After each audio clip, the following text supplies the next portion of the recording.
Lahore central jail में 23 मार्च 1931 की शुरुआत किसी और दिन की तरह ही हुई थी। फर्क सिर्फ इतना था कि रात आई जबरदस्त आंधी सुबह होते होते सुहानी ब्यार में बदल गई थी। लेकिन जेल के कैदियों को उस समय थोड़ा अजीब सा लगा जब 4 बजे ही वार्डन चरत सिंह ने उनसे आकर कहा कि वो अपनी अपनी कोठरियों में चले जाएं। उन्होंने इसका कोई कारण नहीं बताया। उनके मुंह से सिर्फ ये निकला कि ऊपर से आदेश है। अभी कैदी सोच ही रहे थे कि माजरा क्या है। जेल का नाई बरकत हर कमरे के सामने से फुसफुसाते हुए गुजरा कि आज रात भगत सिंह, राजगुरु और सुखदेव को फांसी दी जाने वाली है। जेल के कैदियों ने बरकत से मनुहार की कि वो फांसी के बाद भगत सिंह की कोई भी चीज उन्हें ला दे, ताकि वो अपने पोतों पोतियों को बता सकें कि कभी वो भी भगत सिंह के साथ जेल में बंद थे। बरकत भगत सिंह की कोठरी में गया और वहां से उनका पेन और कंघा ले आया। सारे कैदियों में उस पर अधिकार जताने की होड़ सी लग गई। आखिर में इसके लिए ड्रॉ निकाला गया। अब सब कैदी चुप हो चले थे। उनकी निगाहें उनकी कोठरी के सामने होकर जाने वाले रास्ते पर लगी हुई थी। भगत सिंह और उनके साथी फांसी पर लटकाए जाने के लिए उसी रास्ते से गुजरने वाले थे। एक बार पहले जब भगत सिंह उसी रास्ते से ले जाए जा रहे थे तो पंजाब कांग्रेस के नेता भीमसेन सच्चर ने ऊंची आवाज कर उनसे पूछा था, आप और आपके साथियों ने लाहौर षड्यंत्र केस में अपना बचाव क्यों नहीं किया? भगत सिंह का जवाब था, इनकलाबियों को मरना ही होता है, क्योंकि उनके मरने से ही उनका अभियान मजबूत होता है, अदालत में अपील से नहीं। वार्डन चरत सिंह भगत सिंह के खैर ख्वाह थे और अपनी तरफ से जो कुछ बन पड़ता था उनके लिए करते थे। उनकी वजह से ही लाहौर की द्वारकादास लाइब्रेरी से भगत सिंह के लिए किताबें निकालकर जेल के अंदर आ पाती थी। भगत सिंह पर खासा काम करने वाले चमन लाल अपनी किताब भगत सिंह डॉक्यूमेंट्स में लिखते हैं, भगत सिंह को किताबें पढ़ने का इतना शौक था कि एक बार उन्होंने अपने स्कूल के साथी जयदेव गुप्ता को लिखा था कि वो उनके लिए कार्ल लीबनीज की मिलिटरिज्म, लेनिन की लेफ्ट विंग कम्युनिज्म और अपटन सिंक्लेयर का उपन्यास द स्पाई कुलबीर के जरिए भिजवा दे। भगत सिंह जेल की कठिन जिंदगी के आदी हो चले थे। उनकी कोठरी नंबर 14 का फर्श पक्का नहीं था, उस पर घास उगी हुई थी। कोठरी में बस इतनी सी जगह थी कि उनका 5 फीट 10 इंच का शरीर बमुश्किल उसमें समा पाए। भगत सिंह को फांसी दिए जाने से 2 घंटे पहले उनके वकील प्राणनाथ मेहता उनसे मिलने पहुंचे थे। मेहता ने बाद में लिखा था कि भगत सिंह अपनी छोटी सी कोठरी में पिंजड़े में बंद शेर की तरह चक्कर लगा रहे थे। उन्होंने मुस्कुराकर मेहता का स्वागत किया और पूछा कि आप मेरी किताब रिवॉल्यूशनरी लेनिन लाए या नहीं। जब मेहता ने उन्हें किताब दी तो वो उसे उन्हीं के सामने पढ़ने लगे, मानो उनके पास अब ज्यादा समय न बचा हो। मेहता ने उनसे पूछा कि क्या आप देश को कोई संदेश देना चाहेंगे? भगत सिंह ने किताब से मुंह हटाए बगैर कहा, सिर्फ 2 संदेश, साम्राज्यवाद मुर्दाबाद और इनकलाब जिंदाबाद। इसके बाद भगत सिंह ने मेहता से कहा कि वो पंडित नेहरू और सुभाष बोस को मेरा धन्यवाद पहुंचा दें, जिन्होंने मेरे केस में गहरी रुचि ली थी। भगत सिंह के साथ ही रहे शिव वर्मा अपनी किताब रेमिनिसेंसेस ऑफ फेलो रिवॉल्यूशनरीज में लिखते हैं, मैं भी उसी जेल में था जिसमें भगत सिंह को रखा गया था। एक शाम हमारी जेल के ताले खोले गए और हमसे बाहर निकलने के लिए कहा गया। सरकार चाहती थी कि भगत सिंह की फांसी से पहले हमें वहां से हटा दिया जाए। गेट की तरफ जाने से पहले जेल के सुपरिटेंडेंट ने हमसे पूछा, क्या तुम अपने कॉमरेडों से मिलना चाहोगे?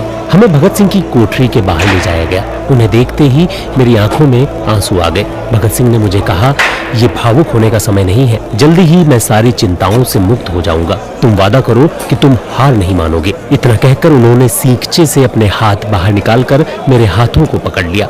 जैसे ही जेल सुपरिटेंडेंट ने ये दृश्य देखा, उसने चिल्लाकर आदेश दिया, मार्च। ये मेरी भगत सिंह से आखिरी मुलाकात थी। भगत सिंह से मिलने के बाद मेहता राजगुरु से मिलने उनकी कोठरी पहुंचे। राजगुरु के अंतिम शब्द थे, हम लोग जल्द मिलेंगे। सुखदेव ने मेहता को याद दिलाया कि वो उनकी मौत के बाद जेलर से वो कैरम बोर्ड ले लें जो उन्होंने उन्हें कुछ महीने पहले दिया था। मेहता के जाने के थोड़ी देर बाद जेल अधिकारियों ने तीनों क्रांतिकारियों को बता दिया कि उनको वक्त से 12 घंटे पहले ही फांसी दी जा रही। अगले दिन सुबह 6 बजे के बजाय उन्हें उसी शाम 7 बजे फांसी पर चढ़ा दिया जाएगा। भगत सिंह मेहता द्वारा दी गई किताब के कुछ पन्ने ही पढ़ पाए थे।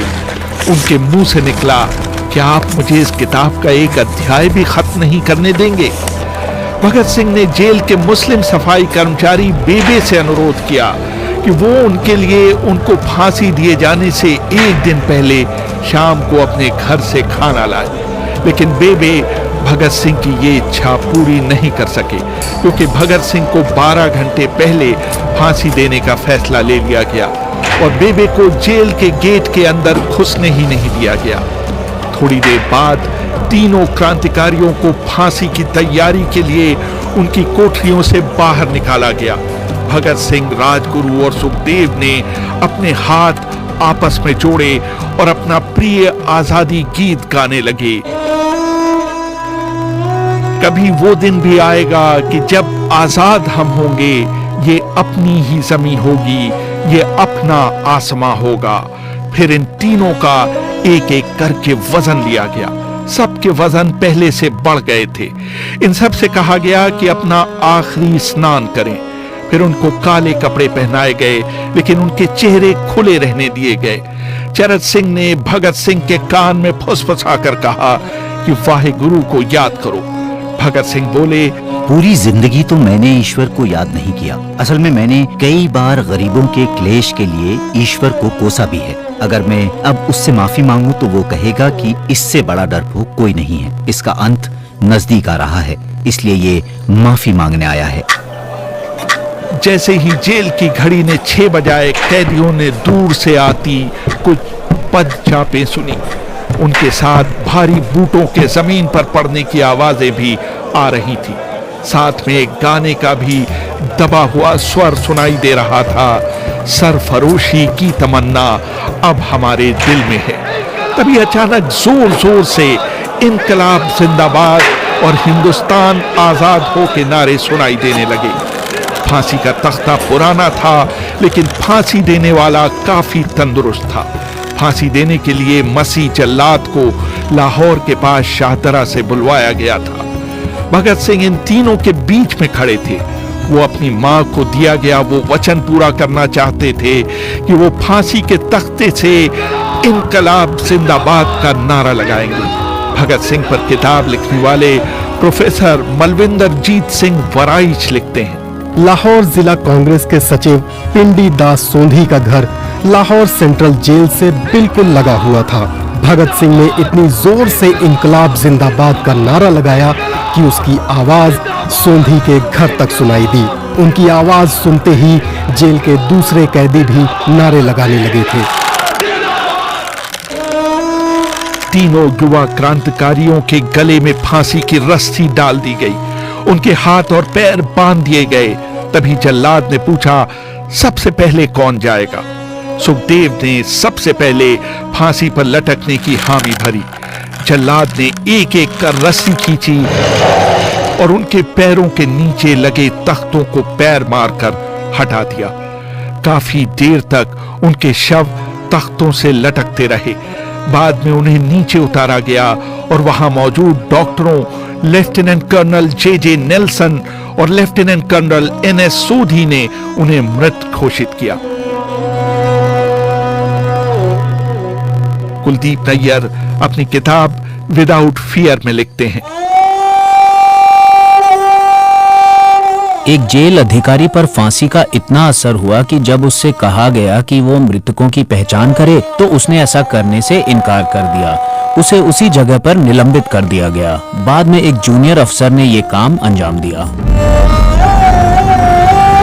पहले योजना थी कि इन सब का अंतिम संस्कार जेल के अंदर ही किया जाएगा, लेकिन फिर ये विचार त्यागना पड़ा क्योंकि अधिकारियों को आभास हुआ कि जेल से धुआं उठते देख बाहर खड़ी भीड़ जेल पर हमला कर सकती है। इसलिए जेल की पिछली दीवार तोड़ी गई। उसी रास्ते से एक ट्रक जेल के अंदर लाया गया और उस पर बहुत अपमानजनक तरीके से उन शवों को एक सामान की तरह फेंक दिया गया। पहले तय हुआ था कि उनका अंतिम संस्कार रावी के तट पर किया जाएगा, लेकिन रावी में पानी बहुत ही कम था, इसलिए सतलज के किनारे शवों को जलाने का फैसला लिया गया। उनके पार्थिव शरीर को फिरोजपुर के पास सतलज के किनारे लाया गया। तब तक रात के 10 बज चुके थे। इस बीच उप पुलिस अधीक्षक कसूर सुदर्शन सिंह कसूर गांव से एक पुजारी जगदीश अचरज को बुला लाए।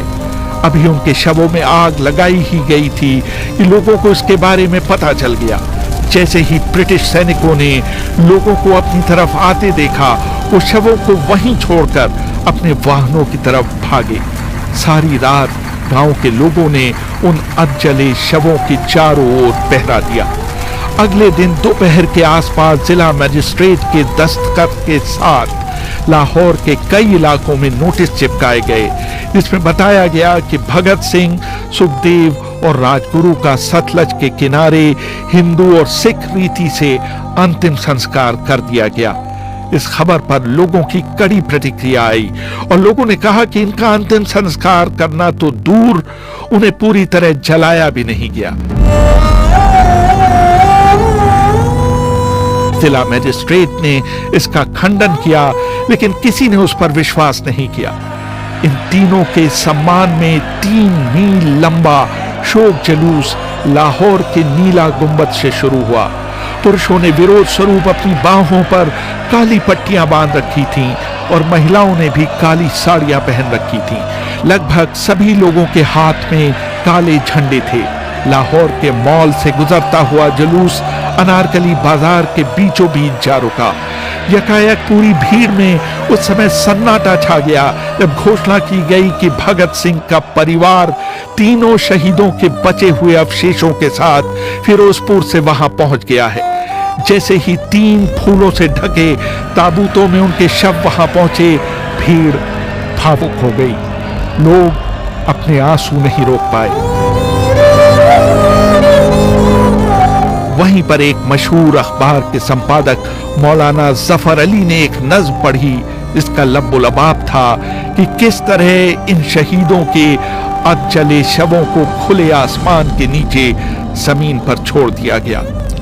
उधर भगत सिंह की फांसी के बाद वार्डन चरत सिंह सुस्त कदमों से अपने कमरे में पहुंचे और फूट फूट कर रोने लगे। अपने 30 साल के करियर में उन्होंने सैकड़ों फांसियां होती देखी थीं, लेकिन किसी ने मौत को इतनी बहादुरी से गले नहीं लगाया था जितना भगत सिंह और उनके 2 कॉमरेडों ने। कम से कम उस समय किसी को इस बात का अंदाजा नहीं था कि 16 साल बाद उनकी शहादत भारत में ब्रिटिश साम्राज्य के अंत का एक कारण साबित होगी और भारत की जमीन से सभी ब्रिटिश